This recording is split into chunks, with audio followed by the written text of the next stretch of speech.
Ebola વાયરસની દહેશત વચ્ચે ગુજરાતમાં એલર્ટ. યુગાન્ડાથી આવેલા 2 યુવકોને હોમ આઇસોલેટ કરવામાં આવ્યા છે અને આણંદમાં આવેલા 2 યુવકોને હોમ આઇસોલેટ કરવામાં આવ્યા છે. ગાંધી અને બોરસદના 2 યુવકોને આઇસોલેટ કરવામાં આવ્યા છે. 21 દિવસ સુધી આરોગ્ય વિભાગ બંને પર નજર રાખશે.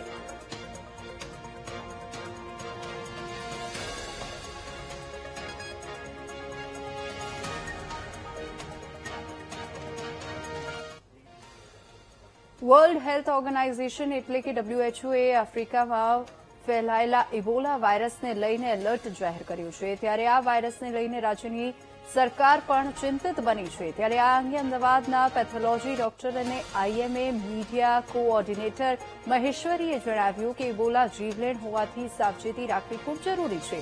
આ વેકેશનમાં વિદેશ ફરવા ગયેલા લોકોએ ખાસ ધ્યાન રાખવું પડશે. નાના બાળકોથી લઈને વૃદ્ધો પણ ઇબોલા વાયરસની ઝપેટમાં આવે છે અને ઇબોલાની કોઈ વેક્સિન નથી, જેથી સાવચેતી જ રક્ષણ છે. આ વાયરસ કોરોનાની જેમ હવામાં ફેલાતો નથી, પરંતુ એક દર્દીના લોહી, લાળ અને ઝાડાથી ફેલાય છે.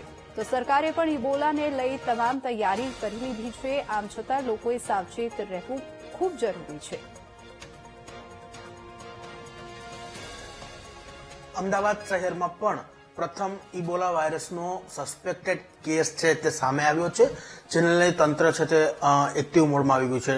બીજી તરફ WHO દ્વારા ઇબોલાને લઈ અને એડવાઇઝરી પણ જાહેર કરવામાં આવી છે. આપણી સાથે ડોક્ટર છે, તેમની સાથે વાત કરશું. સર, જે રીતના ઇબોલા વાયરસને લઈ અને ચર્ચાઓ ચાલી રહી છે, અમદાવાદમાં પણ એક સસ્પેક્ટેડ કેસ, તો સૌપ્રથમ તો આ ઇબોલા વાયરસ છે શું સર? ઇબોલા વાયરસ લગભગ છેલ્લા 4 દાયકાથી આફ્રિકાના અલગ અલગ દેશોમાં દેખાય છે. એની ટોટલ 6 સ્ટ્રેઇન છે અને આ ઇબોલાના ગ્રુપનો એક બંડી બંગીઓ નામનો વાયરસ છે.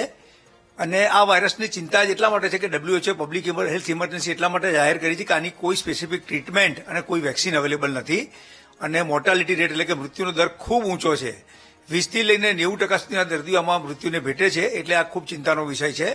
હાલ અત્યારે આપણે ત્યાં એક પણ દર્દી પોઝિટિવ આવ્યો એવો છે નહીં. ચોક્કસથી શંકાસ્પદ કેસ એક ચેન્નઈમાં તો જે નેગેટિવ આવ્યો છે અને બીજો અમદાવાદમાં હાલ સિવિલ હોસ્પિટલ ખાતે દાખલ કરીને આઇસોલેટ કરવામાં આવ્યો છે. પરંતુ સતર્કતા રાખવી ખૂબ એટલા માટે જરૂરી છે કે અત્યારે વેકેશનનો ટાઈમ હોવાથી આફ્રિકા અને એના પડોશી દેશોમાંથી લોકોની અવરજવર ખૂબ હોય છે અને આ વાયરસ જ્યાં જ્યાં એક જગ્યાએથી બીજી જગ્યાએ ટ્રાન્સપોર્ટેશન વધારે થતું હોય ત્યાં જ ફેલાય છે. મહેશ્વરી સાહેબ, ખાસ કરીને આ વાયરસની તોડ કોઈ નથી હજી સુધી, તો એ કેટલું ડેન્જરસ કહી શકાય? હા, એ ખૂબ ડેન્જરસ છે, કારણ કે ઇબોલા પોતે જે વાયરસ છે એની વેક્સિન પણ અવેલેબલ છે અને એમાં સ્પેસિફિક મોનોક્લોનલ એન્ટીબોડી પણ અવેલેબલ છે. પણ આ જે પર્ટિક્યુલર સ્ટ્રેન છે એમાં કોઈ જાતની વેક્સિન કે ટ્રીટમેન્ટ અવેલેબલ ન હોવાથી ખૂબ સતર્કતા રાખવાનો ટાઈમ છે.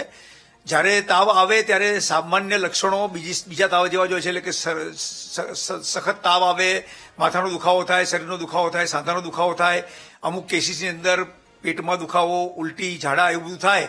પણ આ બધા લક્ષણો બીજા વાયરસમાં બી થતા હોય છે, એટલે આને વહેલો નિદાન કરવો ખૂબ અઘરો બની જાય છે. અને જો નિદાન સમયસર ના થાય અને સારવાર ના મળે તો આ જીવલેણ સાબિત થાય છે, કારણ કે આમાં પછી બ્લીડિંગ કોમ્પ્લિકેશન અને ન્યુરોલોજીકલ ઇન્વોલ્વમેન્ટ થઈને મલ્ટી ઓર્ગન ફેલિયરમાં પેશન્ટ જાય અને એનું મૃત્યુ થાય છે.